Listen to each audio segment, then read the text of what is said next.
Now, this one takes place back when I was fairly young. I'm talking like in my late teens. As a, teenager wanting some money. So even back then, I always hung out with the older crowd. So a buddy of mine was over maintenance at a nursing home. And he told me, said, come up here, fill you out an application. He said, I'll give you a job. So I did. Well, I got the job, and I enjoyed it, like talking to folks, stuff like that. And I actually got in trouble a few times, stopping work to talk to folks. But You uh, would. yeah, I would and did. That included employees and residents. Uh, but anyhow, I really liked the job. I was good at it and stuff. Well, at the time, there was only one shift. That was first shift. Well, after I'd been there for about, I probably 6, 7 months, the owner said that there'd been so much happening with like, pipes busting and things like that. And it was during winter. And he said, we may want to start having somebody from maintenance come in on second shift. And so it was, like I said, the guy that was over maintenance, it was him and two other guys, and then me. And he asked all of us who would want to take it and everything. Well, I was the first one to raise my hand and say, hey, I'll do it. I don't care. And so they put me on second shift, which was from 2:30 to 11 p.m. And first few nights went by pretty smooth. Weren't really much to do, especially in the evenings after the older folks. They go to bed and stuff. You couldn't run the buffing tools or anything like that, machines. So it was kind of quiet. But on my first day, when I very first started, they always told everybody, after a certain time, you know, visitors aren't allowed.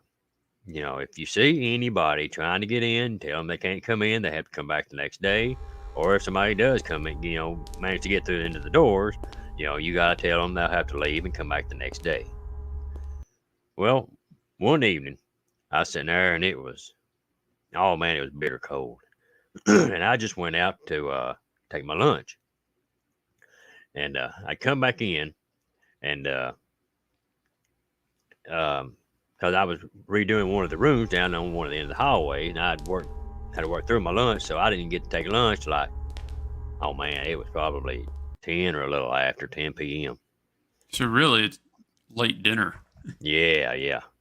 And so I come back in, and I'm walking down through there, and I look down the hall, and I see this man, and he's walking down the hall. I see the backside of him, and he's just walking down the hall, and real tall guy.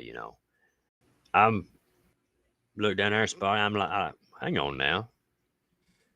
I looked over at the nurse, charge nurse, and I tell her, I said, hey, there's somebody down there. She looked but didn't say anything, so I just assumed she spotted him. She said, you'll have to go tell them, they'll have to leave and come back tomorrow. I said, all right. So here I went, and I went down the hallway there. Excuse me, sir. Hey, sir. Excuse me, sir. We're trying not to get too loud because I didn't want to wake, anybody up. And, well, when I get down to there, I walk up to him, and I had to reach up and tap him on the shoulder. I said, sir. And as soon as I did, that's when I froze. Because as soon as I tapped him on the shoulder, the only way I can describe it is like, it was like tapping concrete. And he just jerked his head around and looked at me for like real quick. I mean, so quick I couldn't even see like, any kind of detail or anything on his face. And he just jerks his head real quick, looks at me, and turns and walks in through the wall. I said, just freaks me plumb out. I take off running. Like I said, I think my feet left before I did. Oh man, like I said, and I get up there.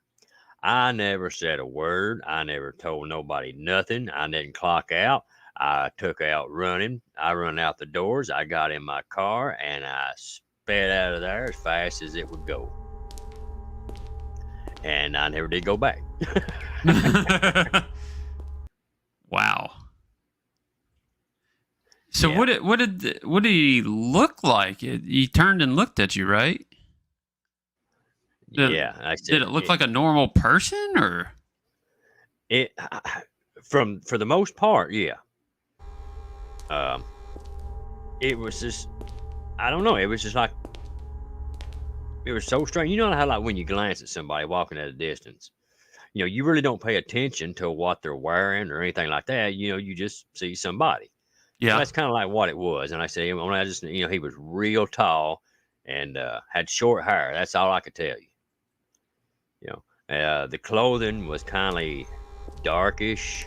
Maybe like a real dark bluish denim, maybe kind of color. I don't know if that's what it was, or I don't know if it was denim, but I said just that kind of color. Mm-hmm. But I said I run up to him, and the best memory serves, he had on what kind of looked like maybe like a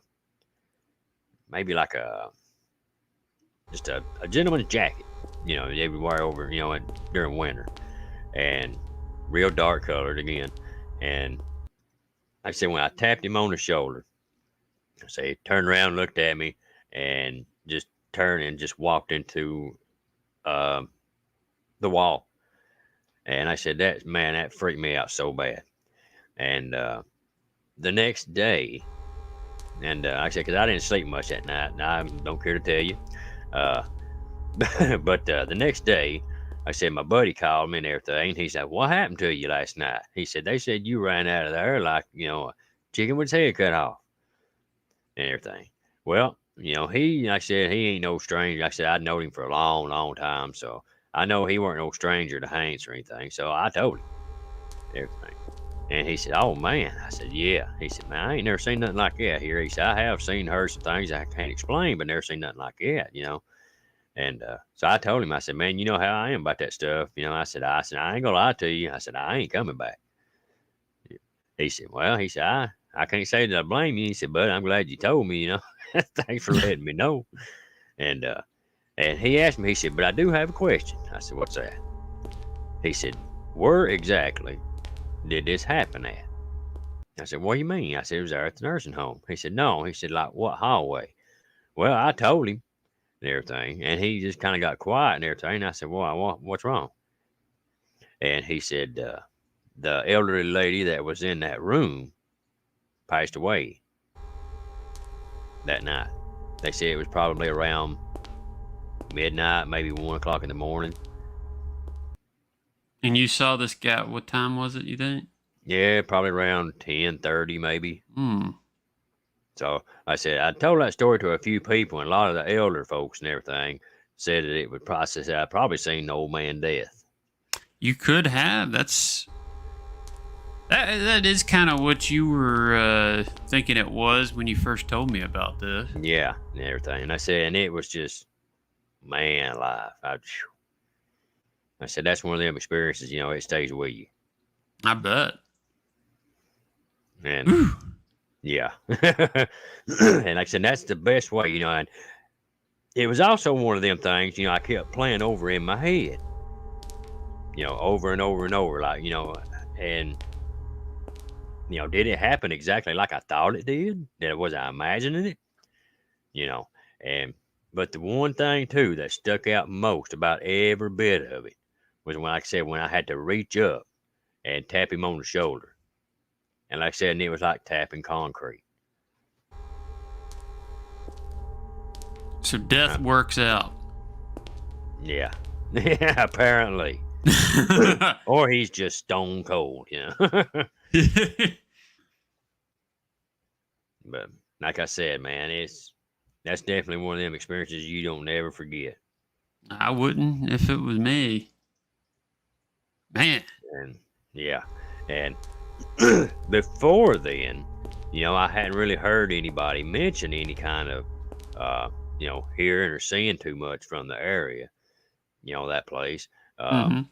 but not long after that, when I got telling around about it, there was some ladies that had worked there and stuff and everything, and some buddies of mine, their wives had worked there and everything, started telling me more stories that, experiences that they had had there. And it was, like I said, some of it was pretty wild. Like one lady said that there was an elderly fella said that, he had, sadly, passed away. And said everybody there loved him. And said he was in a wheelchair. And said he wore a little golf hat. And said that after he passed away, they called his family, said his family came in, they got all his stuff and everything else. And she said, for the next she said probably the next few days, she said it happened up till the day they had his funeral. Said of a morning, whenever they would come in and start to do the rounds, she said a wheelchair would be in there with his little hat, and they know it was his, said because it had a cigarette burn in one of the top sides of it. I can't remember what side, but it had a cigarette burn in it. And said that they said that a wheelchair would be there and that little hat. And what was strange about it is they said that his family had came and got that hat. Ooh. Yeah. Huh. And said whenever they would said they would pick it up and put it somewhere, or take it up to the nurse's station or something like that, they said it would just mysteriously just disappear after a little while.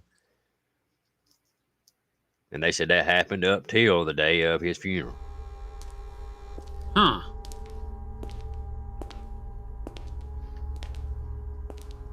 That's crazy. Yeah. Ooh. Yeah. Spooky Sometimes place. it's kind of spooky like that, but it also kind of makes you wonder too if that's maybe they're just their way of saying bye or something, or maybe that they're still there. It's hard to say. Yeah. Yeah. I guess it'd be one of them things where if you work there, you really wouldn't want to know. Yeah. I know I wouldn't. I wouldn't either. Well, thanks for coming on and telling us this story. That's pretty incredible. Oh, no problem at all. Like I said, thanks for having me on and having me tell it. Oh, no problem. We'll let you on this time and only this time. Yay! No, Jared. Like I said before, Jared's one of the co-hosts here, and he's got an incredible channel, Jared King TV. If you hadn't heard of him, you're really missing out. I'm an up and coming YouTuber. Oh yeah. Yeah, I'm just getting my channel started. Yeah. Totally. Anyway, go check him out on Jared King TV. Also, be sure and subscribe. Oh yeah, be sure to subscribe, like, and all that stuff. Share it out, and big thank you to our supporters. I believe Jared's in there. Yep, I see it right there. Sure am. Yeah. Big thanks to all y'all that support us. Believe it or not, it's not free to keep this thing going, and your support goes a long way. Absolutely. There ain't nothing cheap nowadays. No. Especially on YouTube, being a creator. Yeah. Definitely. Thank y'all so much. And and if you want to send your stories or come on like Jared has, you can email me, spookyappalachia@gmail.com. If you'd like to mail a story, it's Spooky Appalachia at P.O. Box 569, Radford, Virginia. And the zip code is 24143. And it's right there on the screen if you need to jot it down real quick. But yeah, send your stories, write me, email me, However you want to do it, just get them in. We'd love to have them. Absolutely. Send them all in. Yeah, send them all in. Love to have them. And thank you all for tuning in, and we'll catch you in the next one.